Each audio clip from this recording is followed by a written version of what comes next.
Aniya usa ka supervisor sa usa ka convenience store ang gipadakop sa mga otoridad kay mo'y gitudlo nga nangawat sa kita sa tindahan. Suspitsado giingong naungo sa online casino. Ang detalye sa live report ni Fem Marie Dumabo. Fem?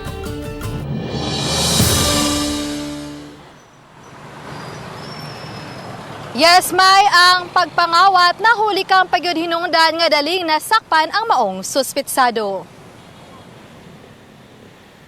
Sa kuha sa CCTV sa convenience store diha sa Barangay Dumlog, Dakbayan sa Talisay, makita nga ang cashier nga naka-green og polo shirt busy sa pag-atiman sa mga mamalitay.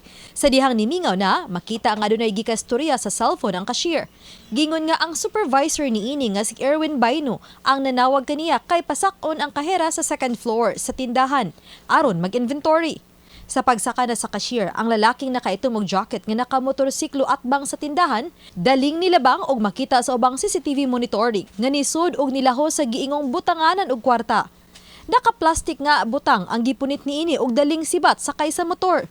Mato di Talisay City Police Station Chief Lieutenant Colonel Randy Caballes, nasuta nga ang lalaking nisud og nangawat mao ang supervisor nga si Baino. Natay incident ma'am, isa ka qualified theft nga ang ato ang suspect arrested, isa ka supervisor sa isa kang convenience store.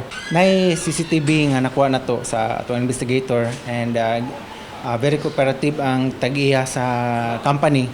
And dana nato ang copy and nakita gyud and identified gyud sa mga kauban na pud nga empleyado. Giingong gikawat ang moabot sa tunga sa milyon ka pesos nga kita niadtong Sabado ug Domingo. Gani mismo si Baino ang gingong naglain sa buong kwarta ug wa gibutang sa vault. Citizen arrest si Baino sa ilang mga security personnel, human positibong giila sa mga kaubang trabahante ug sa mga nakasaksi. Giturn over siya sa Talisay City Police Station. Dugang ni Caballes nga niangkon raw sab si Baino sa maong salaod. Suma pa, kinahanglan niya ang kwarta. Kaya doon na siya dakong utang tungod sa nabuang sa online sugal. Pag-interview sa kining ato ang suspect, ang iyahang gingon is iyahang nagamit ang money sa isa ka online casino gambling.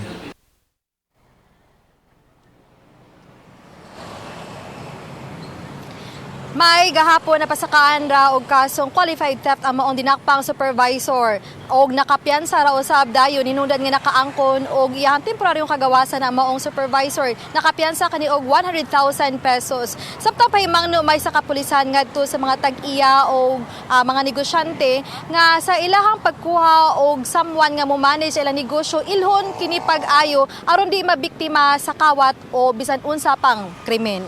May Daghang salamat, Fem Marie Dumabo.